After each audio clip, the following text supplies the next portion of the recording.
Assalomu alaykum for everyone guys. Darsimizni biz obzorchi qilamiz. Darsimiz bu nima? Bu grafik kalkulyat. Bu orqali siz SAT MES qismini bemalol ekzamenda ham, MOOC'larda ham, praktiklarda ham ishlata olasiz.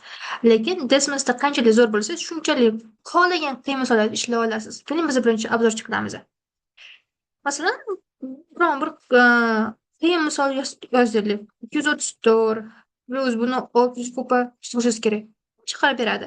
Va yana biron narsa yozdik. Yozdingiz. Yana biron bir masalani qo'yibman. Endi qarang, ularni hattasini x qilgan vaqtingiz ketadi. Shunchaki mana bu yerga kiryapsizda va bu yerdan build all tanlasangiz hammasi o'chib ketadi. Bu ham bitta fishkasi. Endi qarang. Bu bizda grafi dizimiz. Bu yerda yozasiz. Bu yerda plus bosadigan bo'lsa, plus bu nima? Bizda SATga kerak bo'lgan narsalar. Table kerak bo'ladi. Note siz biron yozib kelsa va expression. Inference, folder image we don't need. Sen table'ni yozamiz. Masalan, aytaman x-ga 3 deyman. Y-nikini 6 deyman. Bunikini mayli, yana 3 deyman. Unikini 9 deyman.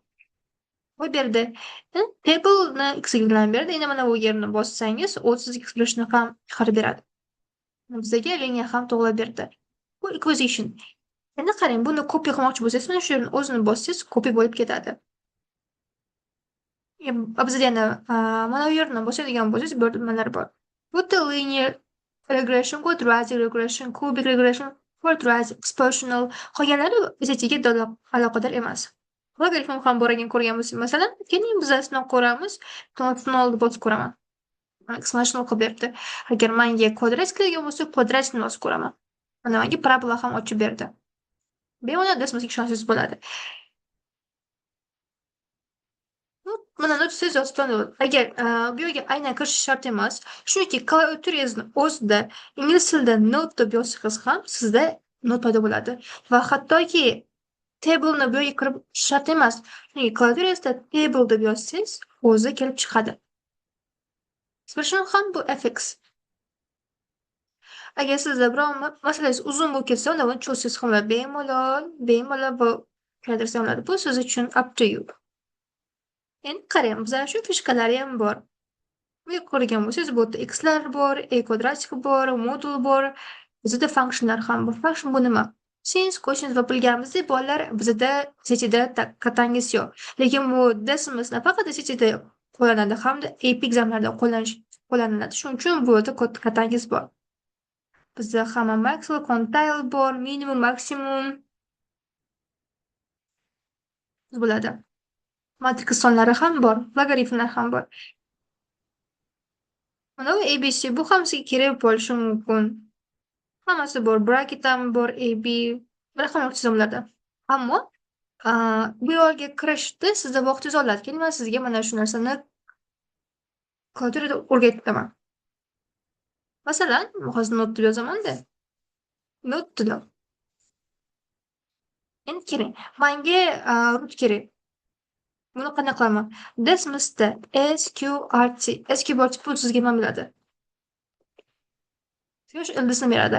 Agar sizga kelman not yozaman bu yerga. Ko'piklik yozma qilaman. SBRT bu sizga ko'pikli ildizni beradi. Yana not deb yozaman bu yerga. Endi keling, men ildiz faqat bu yerda 5, 6 bo'lishi mumkin. Bu uchun men yozaman klaviaturamda NTH root. Va buni ko'chiraman bu yerga. NTH root. Masalan, bu yerda 4 qo'shsam mumkin, 5, it's up to you. Biz ildizli sonlarni ko'rib chiqdik. Endi keling biz hozir boshqalarni ham ko'rib chiqamiz. Masalan, sizga kelishi mumkin, endi not qilaman. 6ni 3-darajasi bo'lishi mumkin. Unga nima qilasiz? Klaviaturangizda shift plus 6 mana shunday belgi raqami bor. Pastda turadi. Shu belgini bosamiz shift bilan. Endi qanday bo'ladi bu? Masalan, bu yerga pastga 6, 5 yozaman-da va shift bilan shu belgini bossam, tepasiga chiqarmamga 4 yoki 5 qo'shim mumkin. Buni darsimizda mana bu yerdan qilsam bo'ladi. Lekin buning uchun sizda vaqtingiz ketib qolishi mumkin.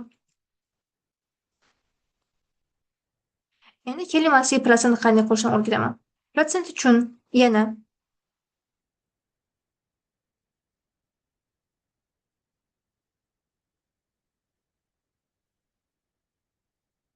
shift plus bizda klaviaturasida shunday belgi borki, 5 va protsent belgisi bor. Masalan, mumkin 25%ni 70 deyish mumkin. 125 çift protsent. Sizdan keyin biza 60'imiz. 60. Biza chiqarib berdi 15ligini. Tushiramiz endi. Endi skop qo'shni qilamiz. Skop qo'shish uchun yana shift bosasiz. Skopka uchun. I think everyone knows this, but anyway. Shuning uchun sizda klaviaturasi bor. Yo'qsa shunday belgilari bor. Tamam. Shift 5 plus qarang guys. Bitta skopka bera olasizmi? Ikkinchisiga berishingiz shart emas, chunki desmasda avtomatik o'zi yopilib ketadi. Kontor deydi. Bitta boshqa qo'ysangiz, oxirgi ikkinchisi o'zi avtomatik yopilib ketadi. Bu ham bizning vaqtimizni save qiladi. Keyin bizda modul qo'yish bor. Modul qo'yishni nima qilasiz? Endi klaviaturasida shiftni bosasiz. Sizda shunaqa belgi bor.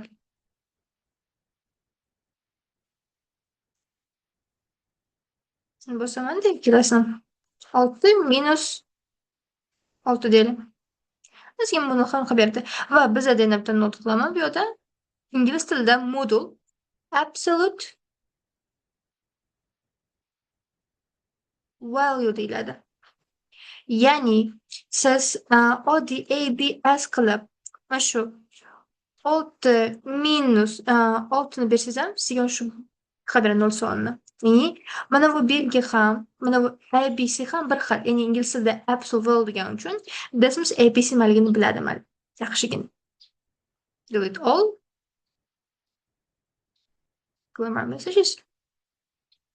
Va bizda delanga qo'yish bor. Ya'ni fraction. Biza bu klaviaturada mana shuni bosishimiz shart emas. Shunchaki siz yana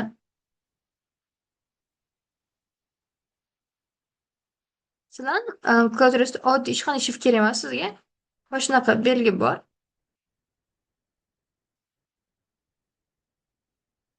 Sen shu mumkin 25 taqsim 3 deyish mumkin. Chiqarib berdi. Va yana bir narsa e'tibor bering, qarang. Mana oddiy yozilgan raqami. Mana bu yerni bossangiz sizga taqsim qilib beradi. Buni bossangiz sizga uzun sonlarni qo'yib beradi. O'chiramiz. Endi keling, men sizga klaviaturada mana shunday belgini o'rgataman. Mana buni qanday qo'yiladi, mana bu qanday qo'yiladi. Buning uchun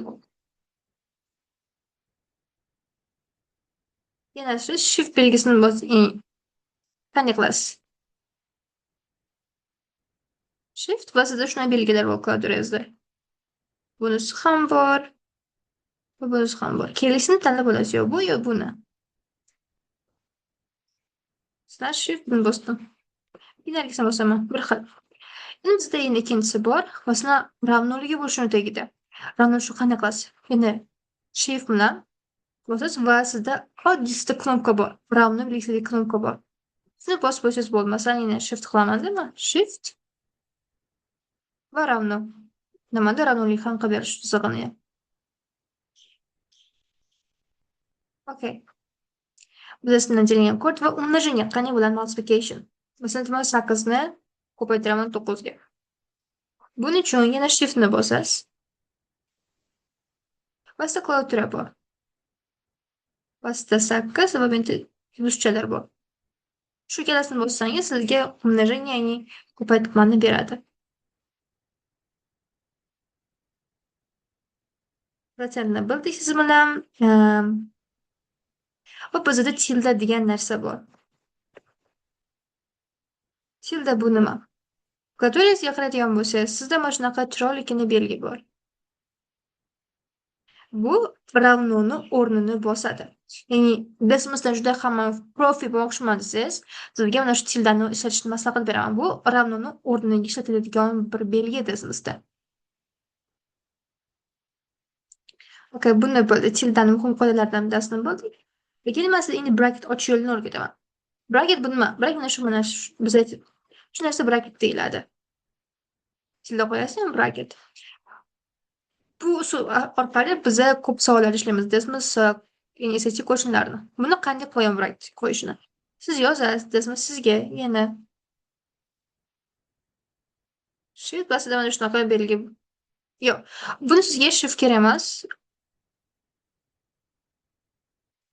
Klaviaturada mana shunaqa sizda ikkita knopka bor. Dasma shunaqa ochilgan braket va mana shu bu. Va X soni bor. Ikkinchisi ham bor bu yoni. Yopilgan. Va shundan buni bossangiz sizga braket usulini beradi. Endi keling bizada boshqacha skobka ham qo'yish yo'li bor.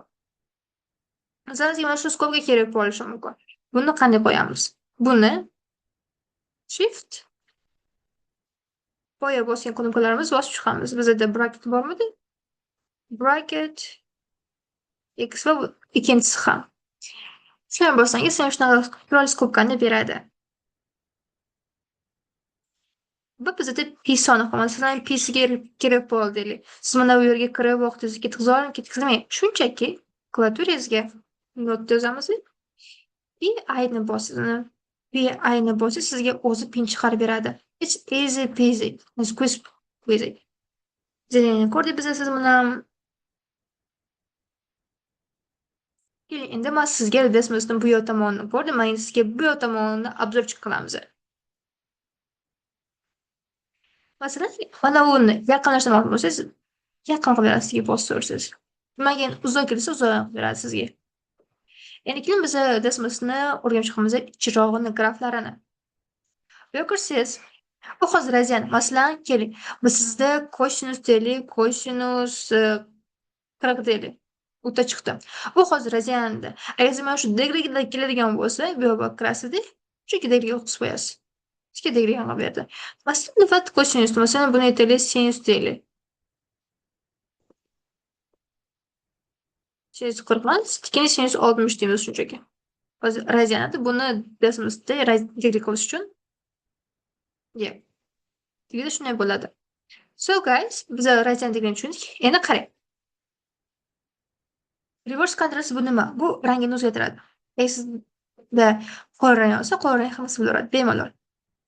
Endi qarang, shu grafimizda ko'ryapmiz. Bizda x bor, y bor. Agar sizga x liniya kerak bo'lsa, shuni uni o'chirib qo'yasiz. Ketdi. Agar y ham kerak bo'lsa, y ham o'chirib qo'yasiz.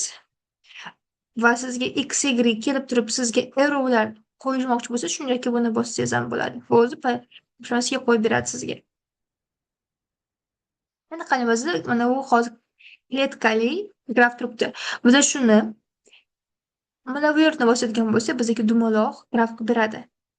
Ya'ni bu yerda pi ham bor, kosinus, trimit rasollar graf qo'shib ketadi. Bu ham siz bo'ladi. Uchiramiz. Endi qarang. Mana shu gridni ikkalasi ham o'chirib qo'ysa, sizga oppoq liniya qilib beradi.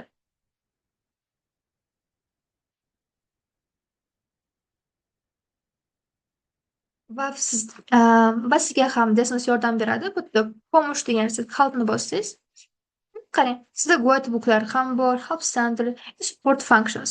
Va bitta keyboard shortcutlari ham bor. Va ulkansizlar ham bor. Ham Windowslarga bor, ham MacBooklarga ham bor. Siz qo'shdi function qo'shni o'rgatdi. F shift bossangiz oltinni, mana ravni qo'shni ham o'rgatdi. Fraction sizga tasvir ham beradi. SQRT, CBRT, sum bu ya'ni matematik bo'ladi. Bu yerda AP ekzamenga ham aloqador bo'lgan funksiyalar ham ko'rsangiz bo'ladi. Bu Mac shortcutlarida ham hamma nima ham bu yerda aniq ravshan ko'rinib qo'yilgan. Okay, biz buni ko'rdik. Yana ikkilanib nimasini borligini ko'ramiz. Masalan, sizga kim regression deylik. Regression qancha tushunib berish mumkin, kirib olib berib ko'rsangiz bo'ladi. Endi qarang, sizga tilni o'zgartirmoqchi bo'lsangiz, bu yerda tillarni ham o'zgartirishingiz mumkin. Bemalol rus tilidami, mana shu yerda bor tillar bo'yicha masalan, ruskiy deylik. Bizga ruschа qilib beradi. Lekin bizga ingliz tili ma'qulroq. va endi biron bir misolingizni ishlab bo'lsangiz va ustozingizga, o'rtog'ingizga yozmoqchi bo'lsangiz, bu yerda skrin qilish shart emas. Shunchaki mana bu yerni bosasizda, share screen shot. Mana shu yerdan copyni bosib, qolgan o'rtog'ingizga shu copyni jo'natasiz va u sirasi mana shu siz ishlagan misolni ko'radi. Filmni hammasini biz ko'rdik, hammasi joyiga qaytaramiz. Grid bor edi. Endi biz sizlar bilan bolalar oz bo'lsa ham misol ishlab ko'ramiz testimizda.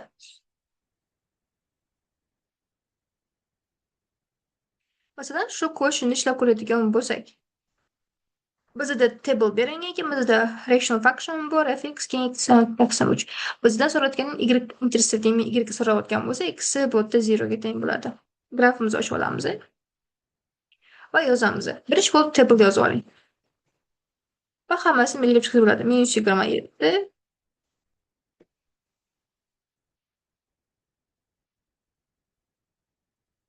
bu yerda 3. Narigisi -9 bu yerda 0. 21 va 5. Endi shu bergan narsani yozib olamiz.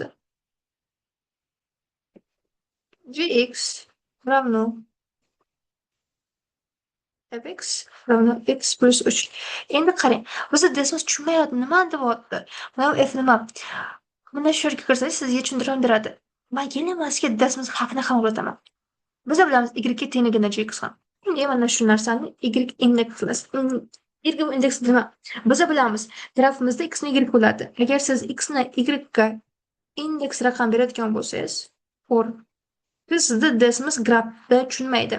Ne bu sizga oddiy x ni y ni oddiy value qilib beradi. Va ravnoni o'rniga har doim indeks raqam qo'yganingizda ravnoni o'rniga tilda qo'yasiz. Va biz buni formulasini qilamiz mx plus b ga. Bu ham x ni qo'yamiz. Here as well. Endi qarang, mana bizda b ni so'rayotgan, y ga so'rayotgan bo'lgani uchun, men bu x ga tegishli, bizda y qilamiz javobi 36 bo'lar ekan. Easy peasy squeezy. Yeah. Endi ikkinchi misolni ko'ramiz. Bizda deyapti 6 taqsim etib p plus 12 равно equal what's the value of 7p. Buni qo'lda ishlash shart emas, bizda unit desimiz bor. Ustida 6 taqsim 7 oddiy p plus 12 равно 54 ekan. Endi qarang, bu yerda nimaga ketyapti? Bu yerda nima? Bizda x ni shuni tushunadi-ku. Shuning uchun ravnoni ochib shunchaki stilda qo'yasiz. Va sizga o'z pin chiqarib beradi. Bizga 7 pin necha degan? Просто 7 pin yozsangiz, javobingizni chiqarib beradi. Shunday qiluvchi ekan. Okay, good. Biz bilamiz, buni bu misolda juda ko'pchiligimiz qo'lda qiynalib ishlaymiz. Biz endi buni desimiz yo'lini o'rganamiz. Okay, bizda bergan positive variables p, q, r, s. Keyin we choose the following equivalent to q. Biz demak q ga teng berishimiz kerak. Hammasini просто ko'chirib yozib olasiz. Faqatgina bizda p, q, r grafda ko'rmagani uchun biz ravnoni o'rniga tilda beramiz. 20 taqsim p 20 taqsim q minus 20 taqsim r va minus 20 taqsim s. Va qarang, sizga bitta narsani o'rgataman. Desimizni to'g'rilayotgan bilib olgani. RMC bu bizda savolimiz to'g'ri noto'g'riligini bizga belgisi. Ya'ni RMC sizga 0 ga teng bo'lgan javobingiz to'g'ri bo'ladi, yo RMC ko'paytirilgan 10 va darajada qanday sonlar bo'lsa, bu ham to'g'ri bo'lgan bo'ladi. Bu demak correct bo'ladi. Agar RMCning o'rnida qanaqadir 23 oddiy 110 bu shunday sonlar bo'lsa, demak bu sizga desib aytadi. Men senga vrong ishlab berdim deydi. Demak bunga siz rely qilmang. Sizda faqatgina to'g'ri ishlayotgan desimizni tekshirish uchun sizda 0 bo'lish kerak yoki mana shunga o'xshagan 10 ko'paytirilgan va qanday raqamlar bo'ladi bu yerda. Shu kabi bizda true answer deyiladi. To prove. Endi keling, bizda 20 ekan. Siz mana shu p, r, s ga любой value berasiz. Aytasizda men p chizish mumkin, p ga 10 deyman. R ga men просто 5 deyman. Random raqam beryapman. Bizda s bo'lgan, s ga men ravno keling 3 deyman. Mana menga q qilib berdi. RMC 0. Men har human nechtadir raqamga teng. Men optionlarni qo'yib chiqaman. Sizlar birinchi optionda P plus R plus S. 18 chiqdi. Bu Q ga teng bizga. Q ga teng bo'lsin degan. Bo'ldi. Bu yo'q chiqib ketadi. Endi men B optionni qo'yib ko'raman. 20 bunda 360 chiqdi. Bu ham teng emas bizga berilgan Q ga. Endi men C'ni qo'yib ko'raman. P R S taqsim P R S.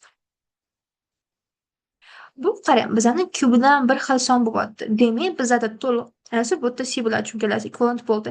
Kelmayapti, endi ham baribir ko'rib qo'yamiz. Kerak bo'lsa ham PRS.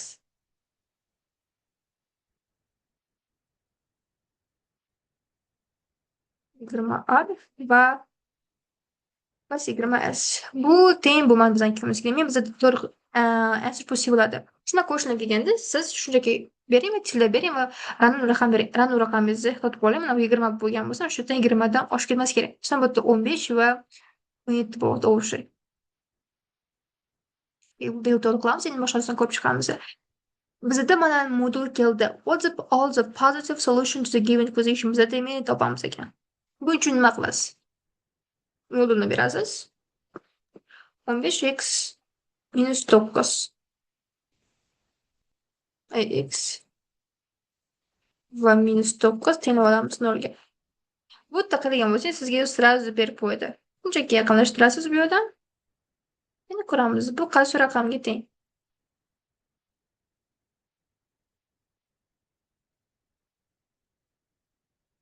Bu 6 ekan. Okey.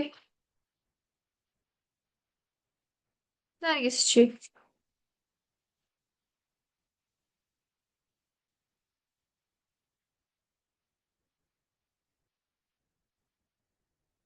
Ha, bu yerda xato qilib ketibman. Bu yerda 15 chiqib 15 ni o'zi ekan. Endi bizga to'g'risini beradi desimiz. Ehtiyot bo'ling, shunaqa mistake qilmaslikka. Ko'ramiz. Demak, bizda bu yerda necha turibdi? Bularni ko'rish uchun shunga yaqinlashtirasiz. Bu yerda demak 6 ekan, ikkinchisi 24. Demak, bizda qaysi javob bo'ladi? 6 metr bo'lsa, bizda demak D javob bo'lar ekan, to'g'risi.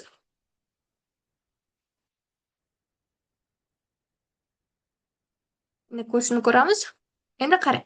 Bunday qo'shni bizni maktabda qo'lda ishlaymiz. Yo'q, endi bizda desimiz bor. Bizdan stolimiz so'raldi. Equation x ni topib bergin deyapti. Shunda просто siz yozib chiqasiz. Y равно 18x plus 25. Okay, you have done. Endi ikkinchisini ko'ramiz. Y равно minus 14x va minus 7. Shu tam grafimizni intersect bo'lgan pointini topasiz, chunki x ni y intersect bo'lishi kerak. Intersect pointda qolgan bo'lsa, qayerdadir yaqinlashtirganimizda ko'ramiz, point bergan bizga. Minus 1 va 7 ekan. Bizda qaysi bo'ladi? Shunda bizning javobimiz B bo'ladi. Minus 1 bu x value, 7 bu y value. Okay, we have done this easy peasy ni qildik. Endi pastga qo'shni ko'ramiz. Bu yerda what's the value of x deyapti. Demak, yana biz shuni biz ko'chiramiz. 3y равно 12. Nargisi x minus 3y равно 0. Intersect pointni otamiz. 3,5 ekan bizani, 3,6 ekan bizani x pulimiz. Bizda javobimiz shu x 3,6 bo'ladi. Okay, you have done this. Bizda endi function questions bor. Da function question hammasiga bo'lgan oson yo'lni o'rgataman. Just wait.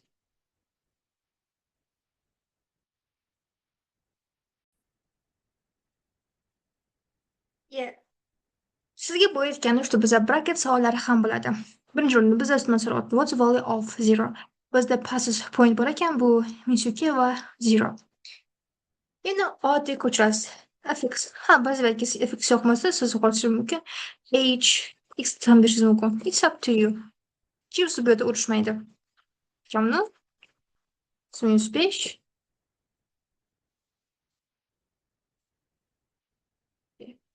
Okay, xodmas keyin tushunmayapti. Biz hozir tushuntiramiz desimizga.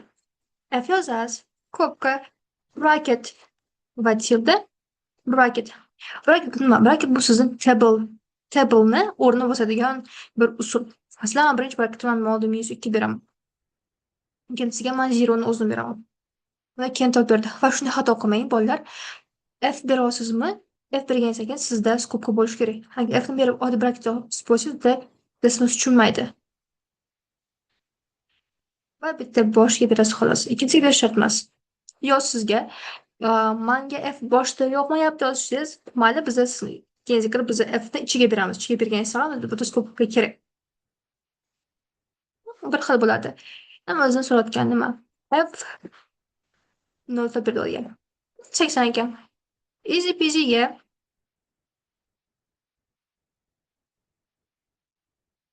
bizda funksiyasi berilgan. Fx minimumga teng ekan. Bizda fx ravno 48 ni topib ber deyotgan bo'lsa. Okey, endi boshdan o'zamiz biza. Fx ravno x plus 4. Okey, buni qiling. So'rayotganingiz bilmaydi. What's the value of fx ravno 4?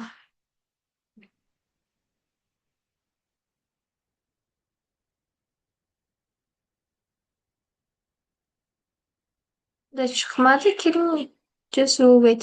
Ha, qarang. Biz boshqa yo'lni ishlab ko'ramiz. 0 beramiz deb bitta. To'g'ri. Bizda fx teng bo'lsa, demak, f 48 ni qo'ysak.